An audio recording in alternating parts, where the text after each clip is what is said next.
es la del hijo pródigo, ¿verdad? Pero antes del hijo pródigo que se perdió, se extravió, ocurrieron dos pérdidas anterior a eso.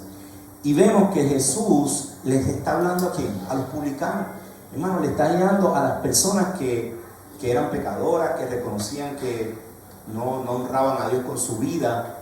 Pero mientras les hablaba a ellos, también habían unos fariseos alrededor, ¿verdad? Gente que aparentaban ser cristianos o que amaban a Dios, pero realmente su corazón no estaba alineado al corazón de Dios. Aborrecían cuando Jesús se acercaba a la gente pecadora. Cuando vemos que la palabra dice que Él vino ¿a qué? A libertar ¿a quién? A pecadores. De cuando acá un médico tiene, un médico, ¿verdad?, va a ir a sanar a alguien que está sano. O un enfermo tiene necesidad de un médico porque está enfermo, lo reconoce. Pero lo mismo ocurría. Estos hombres se molestaban cuando Jesús le hablaba a los publicanos. Recordarán ustedes que Mateo fue un publicano y terminó siendo discípulo de Jesús. Así que miren qué tremendo que Jesús mira más allá de lo que nosotros estamos mirando. Dice, se acerca a Jesús todos los publicanos y pecadores para oírle, y los fariseos y los escribas murmuraban diciendo, este a los pecadores recibe y con ellos come. Entonces Él les refirió esta parábola diciendo, ¿qué hombre de vosotros, teniendo cuántas? 100 ovejas, si se pierde una de ellas, no deja las 99, ¿en dónde? En el desierto, y va tras la que se perdió hasta encontrarla. Y cuando la encuentra, la pone sobre sus hombros, gozoso. Y al llegar a casa, reúne ¿a quién? A sus amigos y vecinos, diciéndole, gozaos conmigo porque he encontrado mi oveja que se había perdido. Os digo que así habrá más gozo en el cielo por un pecador que se arrepiente que por 99 justos que no necesitan arrepentimiento. Yo pienso que Jesús fue un poquito sarcástico aquí, porque les estaba hablando a los fariseos que estaban alrededor, que decían, yo soy justo, yo hago todo bien, yo sigo la ley, yo sigo esto. Y en otras palabras le dijo, bueno, a lo mejor ellos piensan que no necesitan arrepentimiento, pero hay más fiesta en el cielo cuando uno que reconoce su condición dice, Señor, necesito de ti. ¿Cuántos pueden decir, Señor, gracias porque yo quiero ser uno de ellos, Padre? Dice, ¿o qué mujer? Otra cosa que pasó aquí, ¿tiene cuántas? 10 dracmas. Y se pierde una dracma, no enciende la lámpara y barre la casa y busca con diligencia hasta dónde encontrarla. Y cuando la encuentra, reúne ¿a quiénes? A sus amigas. Aquí este es el club de las girls, ¿verdad? Aquí fueron amigas solamente y vecinas, diciendo, gozaos conmigo porque he encontrado la dracma que había perdido. Así os digo que hay gozo delante de los ángeles de Dios por un pecador que se arrepiente. Y yo decía, Señor, pero ¿por qué esta mujer amaba tanto el dracma? ¿Sabe? Amaba más el dinero.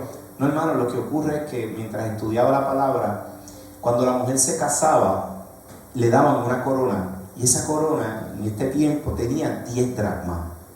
Así que la corona que ellas se ponían cuando se casaban tipifica el anillo ¿de qué? De boda. Así que imagínense si usted, mujer casada, se le pierde su anillo de boda. A lo mejor no tenía un valor económico mayor, pero es lo que significa el pacto que usted hizo al altar con el Señor y con su esposo. Así que para ella eso tenía un valor incalculable. Y se le cayó una de esas 10 se le cayó. Y dice que estaba en la casa y empezó a barrer con un cuidado, hermano. Ella buscó esa dracma con un cuidado de excelencia. Próximo. Y finalmente también dijo, un hombre tenía ¿cuántos? 2 hijos. Y el menor de ellos dijo a su padre, Padre, dame la parte de los bienes que me corresponde, y le repartió los bienes. No muchos días después, juntándolo todo, el hijo menor se fue lejos, a una provincia apartada, y allí desperdició sus bienes viviendo perdidamente. Y cuando todo lo hubo malgastado, vino una gran hambre en aquella provincia y comenzó a faltarle. Y fue y se arrimó a uno de los ciudadanos de aquella tierra, el cual le envió a su hacienda para que apacentase cerdos. Y deseaba llenar su vientre de las algarrobas que comían los cerdos, pero nadie le daba. Hermano, aquí, confianza, usted de la casa también. Y volviendo ¿en qué? En sí. Volviendo en sí. ¿Cuántos jornaleros en casa de mi padre tienen abundancia de pan y yo aquí perezco de hambre? Lo voy a poner ahí porque hay algo interesante que a mí me impacta de esto. Es que la gente a veces ve esta historia y dice, wow, ese hijo pródigo amaba tanto a Dios que regresó al padre. ¿Qué fue lo que movió al hijo pródigo a regresar a la casa de su padre? La tripa que le sonó, hermano. Fue la necesidad. Y muchas veces es así. Y no hay nada malo con eso. A veces la gente dice, pues yo fui para la iglesia porque en verdad todo me ha estado yendo mal y voy para allá. Pero ¿sabe qué? Dios va a usar lo que sea para traerte de regreso al Padre. Imagínate si ese padre lo hubiera recibido y lo hubiera dicho, ahora que te dio hambre y te quedaste pelado, ahora vuelve. ¿Qué va a pasar? ¿Qué herida va a tener ese hijo, verdad? Pero fíjate que nuestro Padre Celestial nos da una enseñanza con esta parábola, y es que Él va a usar lo que sea por acercarnos a Él, porque le pertenecemos a Él. Y dice, Padre, he pecado contra el cielo y contra ti. Fíjate que la necesidad trajo como resultado que luego que el arrepentimiento. ¿Sabes por qué? Porque ese hombre, ese joven reconoció que él era ¿qué? Su padre. Ya no soy digno de ser llamado tu hijo. Y yo decía, mira cómo marca el corazón de este hijo, este padre, que cuando él, habiendo pedido la herencia y irse, cuando regresa, el hijo lo vuelve a llamar como padre. O sea, ese padre hizo una labor como padre tan y tan excelente, hermano. No le reprochó, no le sacó en cara, no le dijo, yo te lo dije, sino que hizo, lo recibió. Y hubo arrepentimiento en el corazón del hijo. Dice, ya no soy digno de ser llamado tu hijo, hazme como a uno de tus jornaleros. Y levantándose vino a su padre, y cuando aún estaba lejos, ¿qué hizo el padre? Lo vio. Quiere decir que ese padre estaba ¿qué? Mirando. Yo imagino todas las mañanas se levantaba a chequear si su hijo llegaba. En estos días contaba a mi esposa una historia de algo real, alguien conocido, ¿verdad? Su hijo llegó tarde a la casa, y entonces ya tenía una hora de llegada a la casa. Si no llegas a las 12, vas a tener consecuencias. Así que llegó después de las 12, hermano. Lamentablemente, la penalidad o la consecuencia fue que le dijeron, ahora tienes que ir a buscar dónde te vas a quedar. Fuerte, ¿verdad que sí, hermano? Y eso trajo complejidad, porque ¿a dónde usted cree que fue? A la casa de los abuelos. Y los abuelos le abrieron la puerta. Pero eso trajo conflicto, hermano, después. Y cuando yo miraba todo esto, decía, wow, Señor, la importancia de tener el corazón sabio.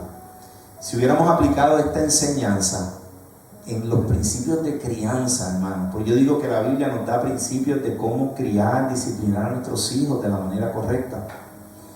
Creo que nunca a un hijo se le debe de cerrar la puerta de la casa. Si hay unas circunstancias particulares, pero por esa en particular, no. Hay otras consecuencias que puede tener, ¿verdad? Yo le decía, mira, a lo mejor quitarle el carro esa semana, no vas a poder usarlo, yo te voy a llevar, yo te voy a traer. Así que yo creo que Dios trabaja con nuestro corazón, porque Él quiere que podamos ser padres y madres. No lo sabemos todo, hermano, pero la palabra de Dios nos da enseñanzas para cómo hacerlo. Y si no lo sabemos hacer, busquemos ayuda, busquemos el consejo sabio. Porque una herida en el corazón de un hijo, hermano, es algo que para sanar se requiere una intervención divina, definitivamente. Así que pidámosle al Señor sabiduría.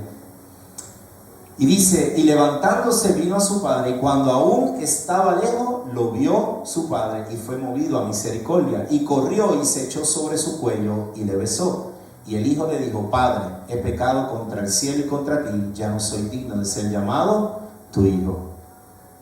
Próximo. Pero el padre dijo a su siervo, aquí ahora reunió a quién, a su siervo, sacad el mejor vestido y vestidle y poned un anillo en su mano y calzado en sus pies, y traed el becerro gordo, matadlo y comamos y hagamos fiesta, porque mi hijo muerto era y ha revivido, se había perdido y es hallado. Y comenzaron a regocijarse. 3 historias, 3 parábolas. una misma enseñanza, pero nos va llevando como poco a poco. Quiero que pongas la próxima. El personaje principal posee algo que valioso y no quiere que perderlo, una oveja, un dracma, un hijo. El personaje principal se regocija al encontrar lo perdido, pero no se regocija solo. Hay alguien más en la historia. El personaje principal expresa cuidado en la búsqueda o en el manejo de lo que se perdió. Y 4, cada cosa que se perdió tiene un valor personal, no solo un valor monetario. Los pastores cuidan sus ovejas, las mujeres aprecian sus joyas nupciales y un padre ama a su hijo. Y yo cuando miro esta historia y veo que Jesús está llevando a sus discípulos, a los publicanos y a los fariseos que están allí, le está trayendo esta enseñanza, Él está tirando mensajes a ¿quién? A todos. A alguien le está hablando. Pero hoy yo quiero que entendamos que Dios nos está hablando a ¿quién? A nosotros. Porque yo quiero que tú puedas visualizarte como ese objeto, esa persona, eso tan valioso en las manos de Dios. Tú eres valioso en las manos del Señor. El primer punto que dice, posee algo valioso. Próximo. La palabra dice en 2 de Pedro 3:9, el Señor no retarda su promesa, según algunos la tienen por tardanza, sino que es paciente para con nosotros. Diga, paciente conmigo. El Señor es paciente con nosotros. Nosotros a veces nos desesperamos y somos impacientes cuando se nos pierde algo, cuando de momento las cosas no nos salen bien. Pero yo doy gracias a Dios porque Él es un Dios que es paciente. Él me empuja. Hablábamos la semana pasada. He aquí, yo estoy a la puerta y llamo. Si alguno escucha y abre, yo entraré y cenaré con él. Así que Él es el que llega con la cena. Usted no tiene ni que prepararlo, hermano. ¿Sabe lo que es eso? No entonces tenga hambre y llegaron ya con la cena. Así que Él no retarda, no, déjame el uno. Él no retrasa sus promesas como muchos tienen por tardanza. A veces tú pensarás, Dios está tardando. Él no llega. Los retrasos, ¿se acuerdan que hablábamos sobre cuando hay un retraso en nuestra vida y de momento el vuelo se atrasó? Y vemos en la pantalla todo el mundo on time, el de nosotros, delay. Y nos desesperamos y nos molestamos y vamos para el counter y qué pasó y buscamos un vuelo nuevo y yo no sé qué. Hermano, Dios lo ama tanto que a veces los retrasos que Él permite tienen un propósito mayor. No forceje con Él. Permita que Él sea Dios. Sea paciente con Él. Pero Él no retarda su promesa. Dice, no queriendo que ninguno se pierda, sino que todos procedan al arrepentimiento. Alguien me preguntaba, ¿por qué todavía Jesús no ha llegado a buscar su iglesia, hermano? Porque todavía hay gente que está perdida y Dios tiene que misericordia y quiere que lleguen y que conozcan, porque Él no es un padre que está esperando para juicio, sino este es un padre que genuinamente quiere que tú regreses, porque no quiere que se pierda. Así que así de valioso eres tú para el Señor. Y cada vida, cuando usted ve a una persona que a usted le caiga mal, que le haga algo mal a usted, que le hienda, como dicen por ahí, que usted dice, si lo cojo le arranco la cabeza, piense que esa persona también Jesús murió por quién, por ella, y que posiblemente está perdida y necesita que regresar a casa. Y de esa manera usted se distancia del coraje que tiene y deja que Dios sea Dios, porque a veces es que nosotros queremos hacer la función de Dios y entonces lo hacemos mal. Permitamos obviamente que Dios trabaje en el corazón de ellos, pero esa persona es valiosa. Alguien me hablaba sobre un personaje muy famoso que hoy en día está en todos lados y me decía, ¿qué piensas de esa persona? Y yo le digo, un hijo de Dios, oye, una creación de Dios, pero le dije, es creación de Dios. No sé si es hijo porque no sé si ha confesado a Jesús como padre, pero al menos es creación de Dios y definitivamente algo bueno adentro debe tener. Que lo que esté enseñando sea malo, pues hermano, eso es Dios con el trato con él, pero algo bueno. Y así como es creación de Dios, también tiene la oportunidad de regresar a ¿quién? Al Padre. Así que no juzguemos ni levantemos, sino oremos, ¿verdad? Oremos y permitamos que el Señor lo haga. El segundo era el personaje principal se regocijó al encontrar lo perdido, pero no se regocijó solo.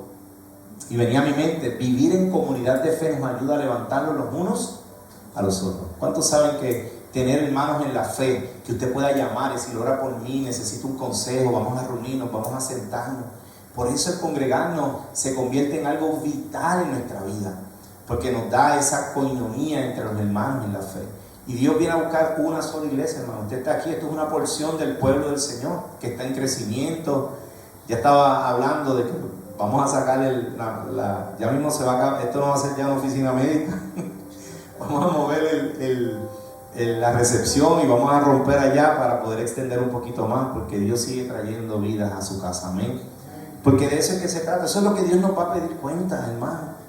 Lo que hacemos en nuestro trabajo es parte del propósito de glorificar a Dios con el fin de poder ser testimonio a otro de que Jesús es real y que Dios nos ama.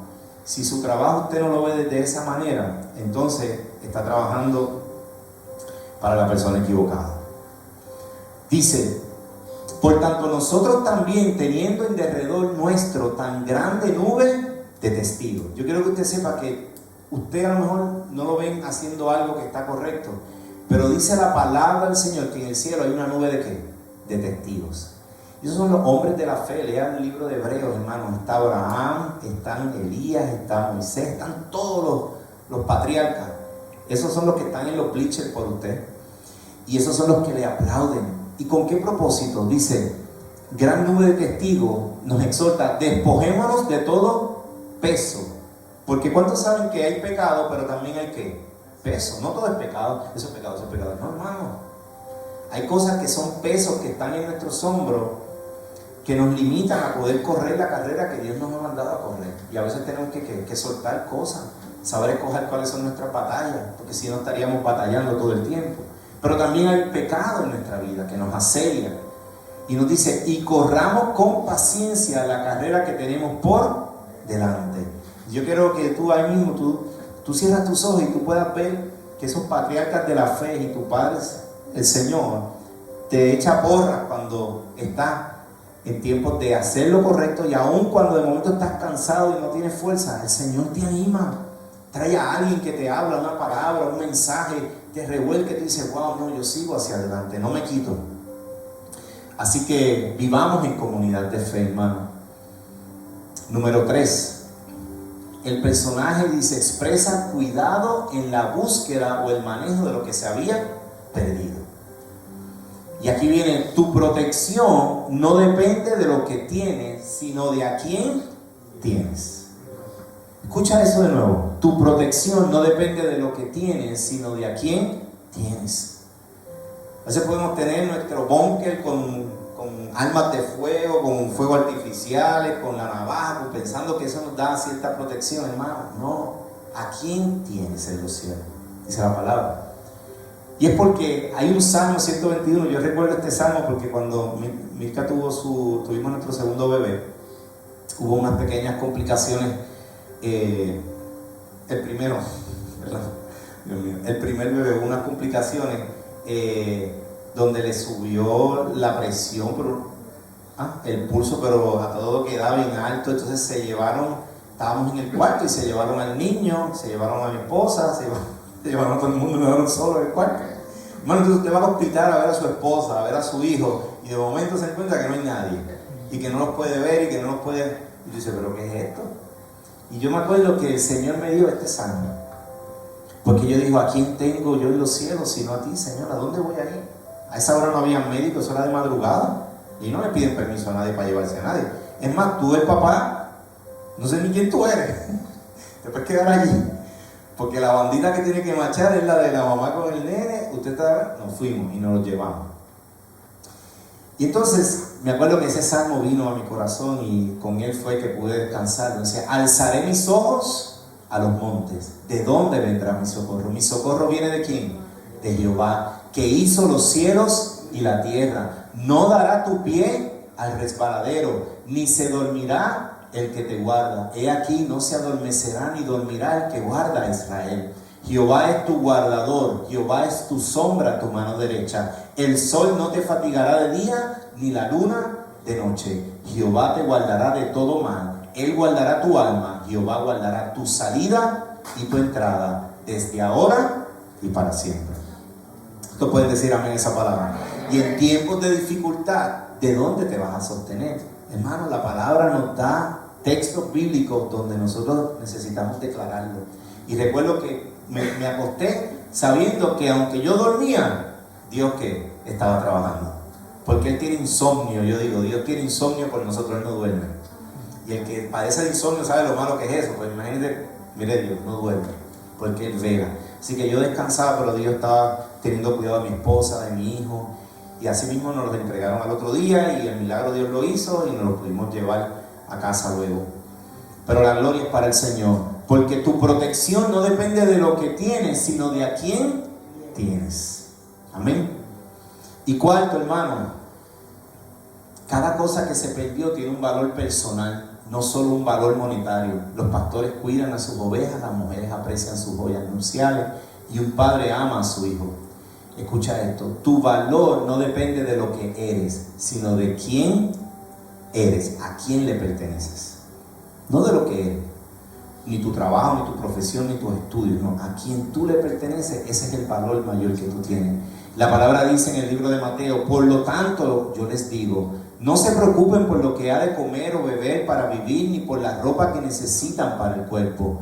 ¿No vale la vida más que la comida y el cuerpo más que la ropa?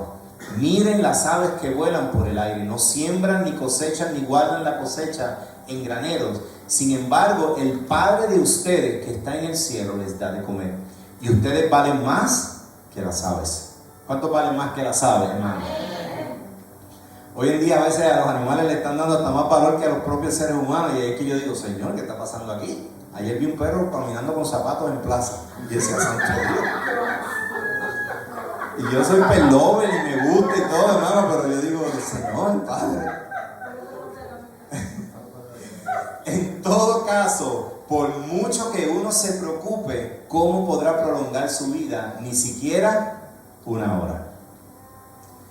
¿Y por qué se preocupan ustedes por la ropa? Fíjense en cómo crecen los lirios del campo, no trabajan ni hilan. Sin embargo, les digo que ni siquiera el rey Salomón, con todo su lujo, se vestía como uno de ellos. Pues si Dios viste así a la hierba, que hoy está en el campo y mañana se quema en el horno, con mayor razón los vestirá a ustedes. Díganme si este padre que perdió esto tan valioso, no anhela que nosotros estemos con Él. Él hace todo lo posible e imposible por traernos de vuelta a casa. Y lo va haciendo tan sutil, ponga próxima. Porque fíjate que el alcance de Dios es personal. Primero nos hace una historia de 100 ovejas y rescata una. Pero después nos hace una historia de 10 monedas y rescata una. Pero después nos hace la historia de 2 hijos y rescata una. Así que el trato de Dios es un trato que personal. Y la gente dice, ay, pero ¿qué pasó con el otro hijo? Se lo vamos a hablar ya mismito. Porque ese estaba en la casa de Dios. Porque es que hay veces que estamos perdidos dentro de la casa. A veces estamos perdidos dentro de la casa. Próximo.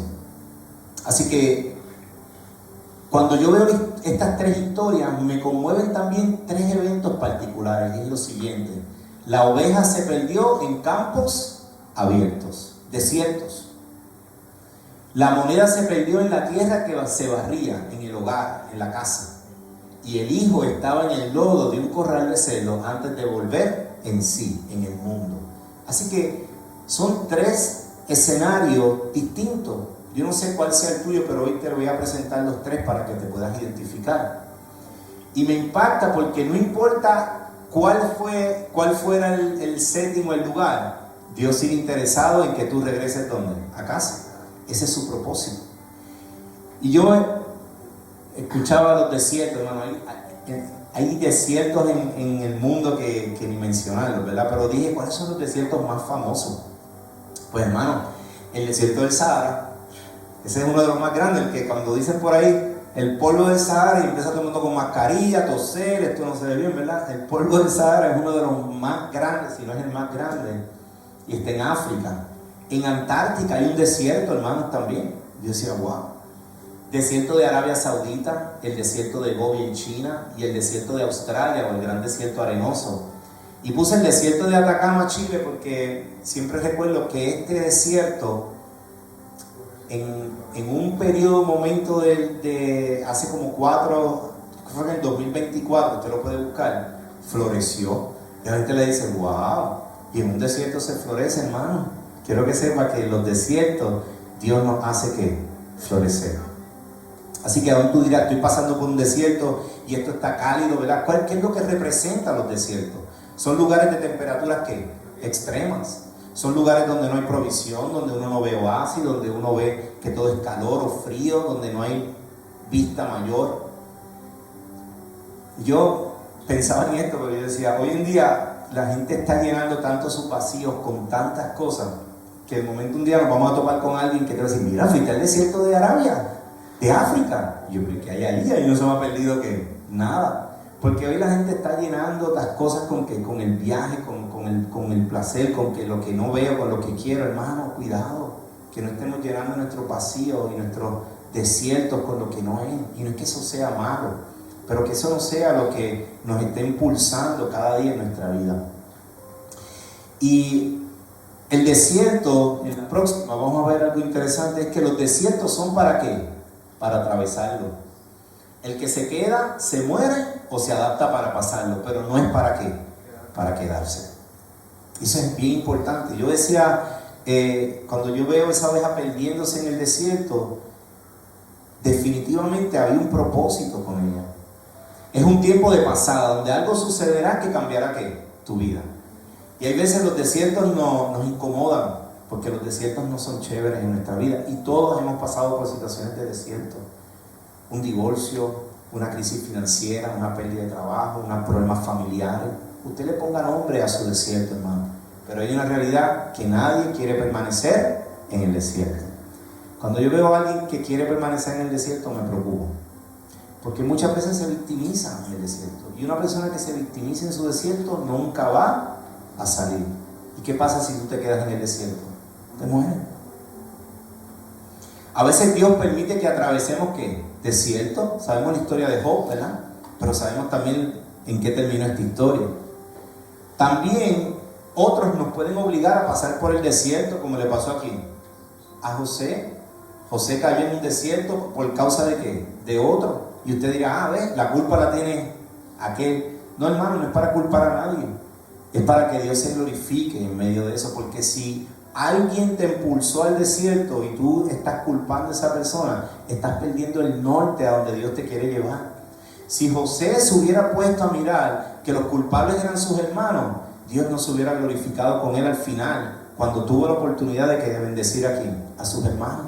Y en vez de reprocharles, les dijo, lo que ustedes pensaron en hacerme mal para mí, Dios lo tornó en bien.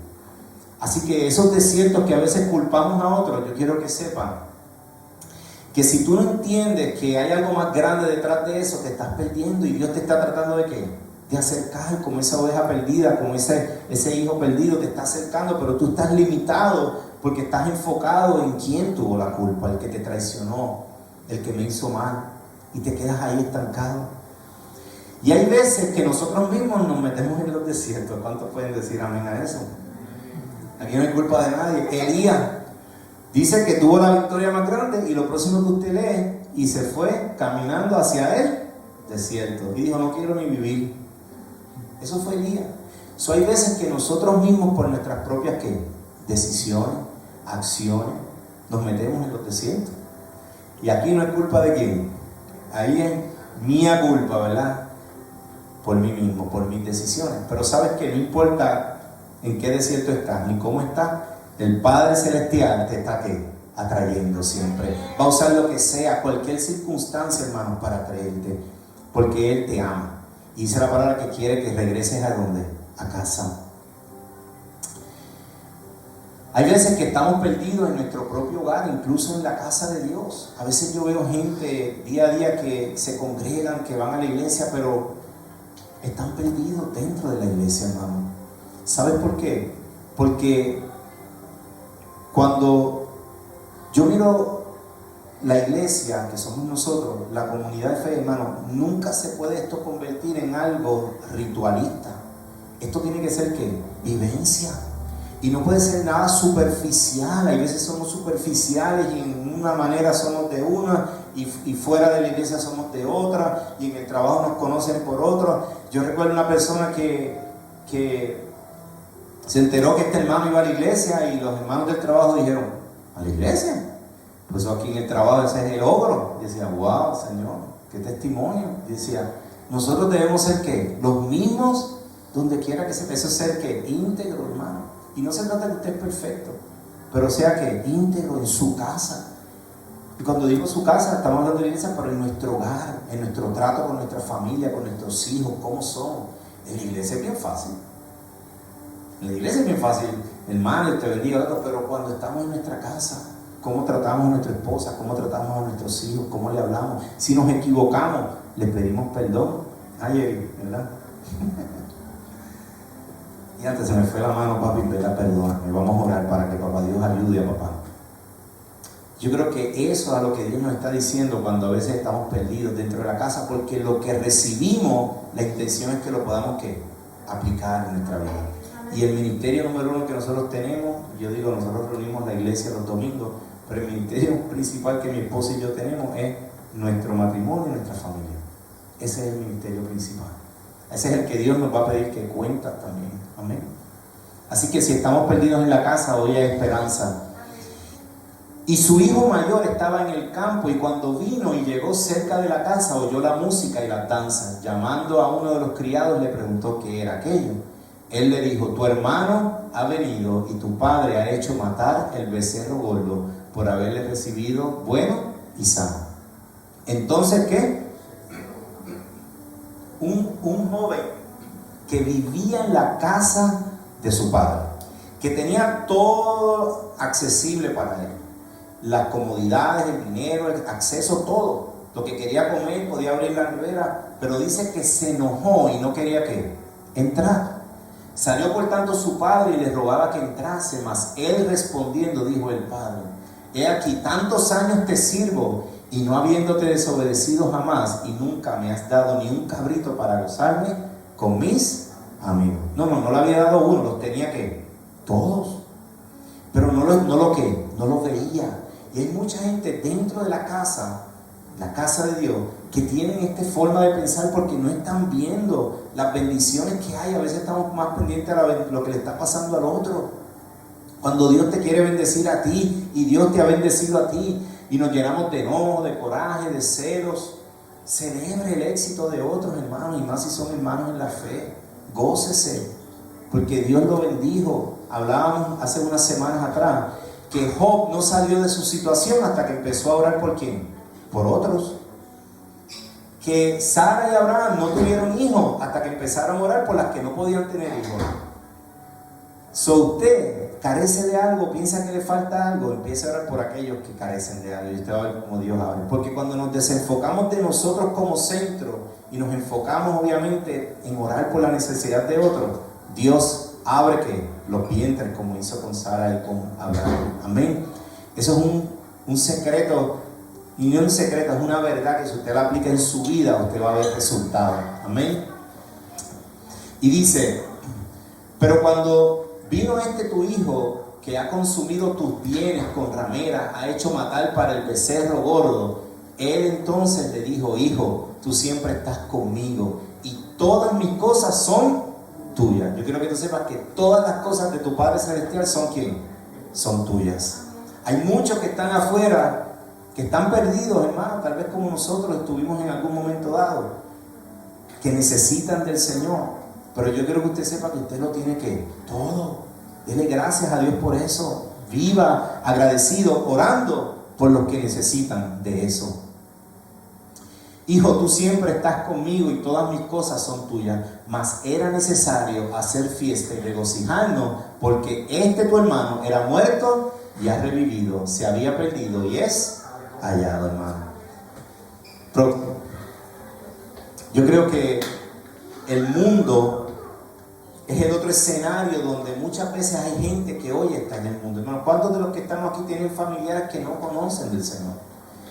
o que de oídas han oído, pero que no han llegado. Yo quiero que usted sepa que el mundo, hablamos del mundo, de aquellas cosas que no le agradan al Señor, ¿verdad? Porque vivimos todos en el mundo. Pero muchos de ellos aman el mundo y las cosas que están en el mundo. Y la Biblia dice, si alguno ama el mundo, el amor del Padre no está en él. Porque todo lo que hay en el mundo, los deseos de la carne, los deseos de los ojos y la vanagloria de la vida, no provienen del Padre, sino del mundo, del rey de este mundo. Así que ore, porque tal vez usted conoce gente que están pasando desiertos en el mundo y que necesitan que un amigo lo invite, que un familiar le hable, que alguien ore por él. Hay necesidad, hermano. Y mientras haya tiempo, como Dios nos retrasa su promesa, todavía quedan muchos por ser rescatados. Amén. Necesitamos buscarlo con todo nuestro corazón. Mateo 22:37 dice, Jesús le dijo, amarás al Señor tu Dios con todo tu corazón y con toda tu alma y con toda tu mente. ¿Cuántos hoy podemos decir, Señor, tú me buscaste y me rescataste y me traíste? Lo más que yo puedo hacer, Señor, lo menos que puedo hacer es amarte que con todo mi ser.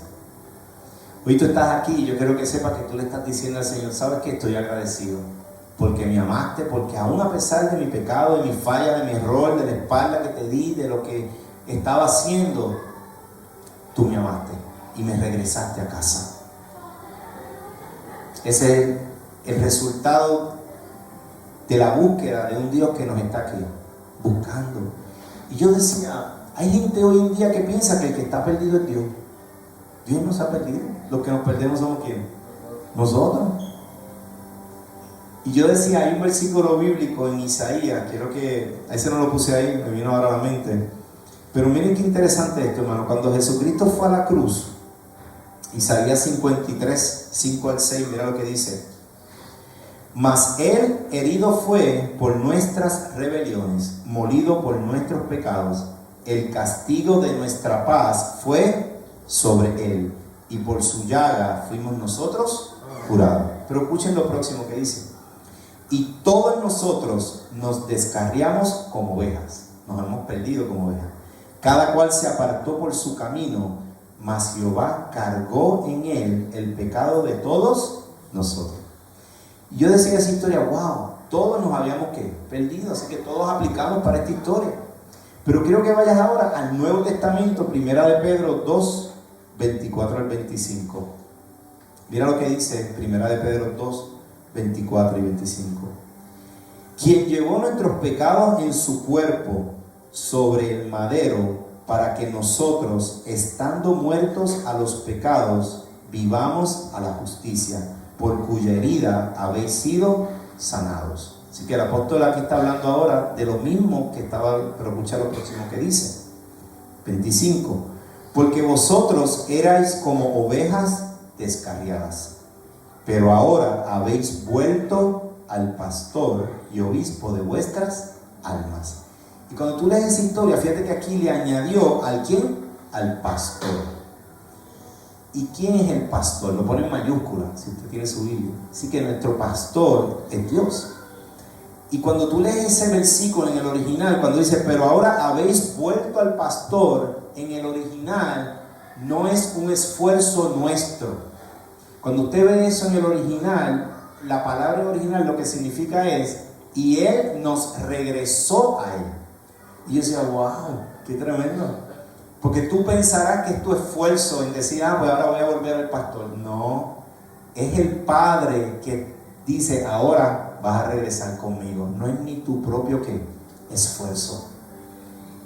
Miren si ese es el amor de nuestro Padre, que nos regresa al buen pastor. Y cuando yo digo el buen pastor, hermano, todos no lo sabemos de memoria, ¿verdad? Salmo 23, ¿qué dice? El Señor es, escuchen esto, Jehová es mi pastor, nada, escuchen cuántas veces dice me, a mí, de lo que hace el buen pastor, que te regresa a él a ti. Por si acaso pensabas que era en tu propio esfuerzo. Jehová es mi pastor, nada, en lugares de delicados pastos me hará, junto a aguas de reposo me confortará mi me guiará de justicia por causa, aunque ande en valle de sombra de muerte, no temeré mal alguno, porque tú, ¿quién es el que va a estar? Él. ¿Quién es el que te va a pastorear? ¿Quién es el que te va a confortar? ¿Quién es el que te va a guiar? ¿Quién es el que te va a dar descanso? En algún lugar dice usted, todo lo hace ¿quién? Él. Tu vara y tu callado me infundirán aliento. Prepararás mesa delante de mí en presencia de mis, unges mi cabeza con aceite, mi copa está rebosando. Ciertamente el bien y la misericordia me seguirán todos los días de mi vida, y en la casa de Jehová moraré por largos días. ¿Qué es lo único que tenemos que hacer nosotros frente a un Dios que lo hace todo? ¿Alguien sabe? Yo creo que lo dijimos la última vez. Consentir, dejarte cargar, dejarte que te lleve. Pero imagínate si un pastor trata de coger esa oveja no se deja coger. Problema bien serio, ¿verdad? Esa oveja dando patadas. Hermano, tenemos que permitir, consentir, déjate coger por el Señor, déjate bendecir por el Señor, déjate cargar. A veces nosotros mismos ponemos que la resistencia, cuando todo lo hace nuestro buen pastor, Jehová Robi, nuestro buen pastor. Y eso es lo que Dios quiere hacer con nosotros. Él nos busca a nosotros, porque quienes nos hemos perdido somos nosotros, y a veces nos descarriamos de vez en cuando y tiene que volver a ¿qué? Alinearnos a donde nos tiene que alinear. Pero lo hace todo ¿quién? Él. Eso es gracia. ¿Usted lo sabía? Eso es gracia. Es inmerecible, pero su gracia nos alcanza. Y lo interesante de esto es que entonces la pregunta que yo me hago hoy, ¿cómo respondemos quién? Nosotros. Y hay una historia, y con esto quiero terminar, es la historia de la fe de la mujer cananea. Miren esta mujer, hermano. Yo decía, la búsqueda desesperada no es de Dios por nosotros, porque Él sabe dónde estamos, Él sabe cómo regresarnos. La búsqueda desesperada tiene que ser ¿de quién? De nosotros por Él.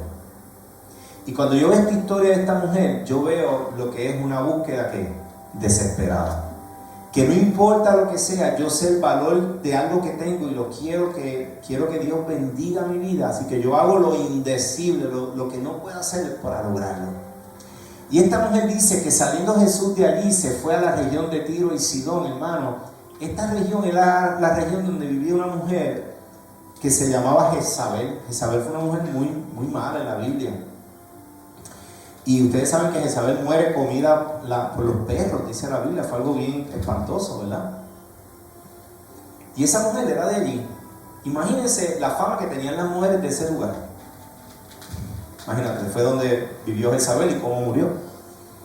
Dice, y aquí una mujer cananea que había salido de aquella región clamaba diciéndole, Señor, hijo de David, ten misericordia de mí. Mi hija es gravemente atormentada por un demonio. Pero Jesús no le respondió palabra. Entonces, acercándose a sus discípulos, le rogaron diciendo, despídela, pues da voces tras nosotros. Él respondió, dijo, no soy enviado sino a las ovejas perdidas de la casa de Israel. Fíjate lo que le está diciendo. En otras palabras, a veces pensamos que Jesús, ¿verdad? Y vino para uno y para otros no. Es que es interesante porque es que antes de que Pedro llegara a casa de Cornelio, el evangelio era ¿para quién? Para los judíos. No fue hasta que ocurrió ese evento que lo propició Dios, que bajó un manto con animales impuros y puros, que entonces le dijo, come. Y fue que le dijo, pero Pedro, no le llames impuro a algo que yo he limpiado con mi sangre. Y Pedro ahí entendió que el evangelio no era solamente para los judíos, sino también para ¿quién? Para los gentiles. Por eso que estamos aquí. Así que ahí esta mujer pensaba en su mente, yo no soy digna. Mira, yo vengo de un sitio que hasta la mujer más famosa aquí la mataron los perros. Así que yo no tengo oportunidades de nada. Pero Dios quería ver lo que había en su corazón, a ver si ella genuinamente deseaba lo que estaba pidiendo. Cuando uno tiene un hijo enfermo, hermano, dígame que uno no hace lo imposible para que se recupere. Esta mujer tenía a su hija endemoniada.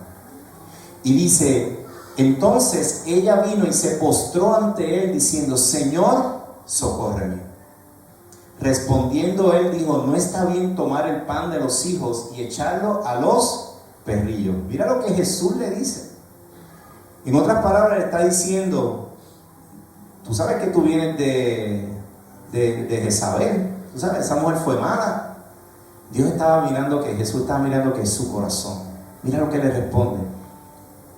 Y ella dijo: sí, Señor, pero aún los perrillos comen de las migajas que caen de la mesa de sus amos. Entonces respondió Jesús y dijo: aquí se acabó esto.